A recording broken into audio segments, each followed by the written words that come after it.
Jenže vozejk je rychlej jako vítr a silnej jako bejk. Svět s ním chutná zas jak propečenej steak. Život má spát, připadám si, jako bych měl aspoň 1,60 m a všechno je tak, jak má bejt. To není vozejk, mladej, tohle to je nějakej fake. To je kolo a s tím nesmíš do autobusu. Jo, ten, kdo má kolo, tak musí jít z kola ven, tak s pánem Bohem pac na pusu. Jsem ředitel tohohle autobusu, mám svý pravidla a svý know-how.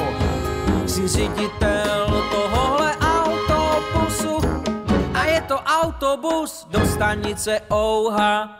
Ouha. S kolem svým sem nesmíš, máš to tady černý na bílý.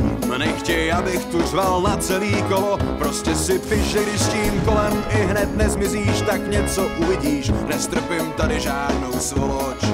Mám malý boty, ale práva mám úplně stejně velký jako ty, tak na to taky myslet začni.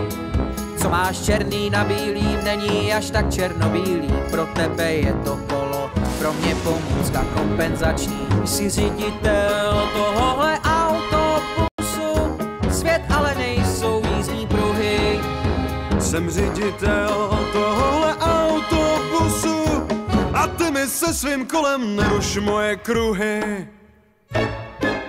Kolo je kolo a kolem zůstane, tak to bylo a je a nic se na tom nezmění. Blbec je blbec a blbcem zůstane, někdo má krátký nohy, někdo dlouhý vedení.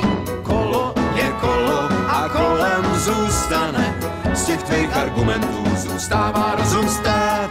Blbec je blbec a blbcem zůstane, když máváš předpisy, tak měl by si jej znát.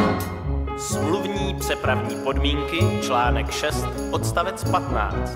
Jiné pojízdné kompenzační pomůcky se považují za vozíky pro invalidy, pokud jsou svými rozměry a vahou s nimi srovnatelné.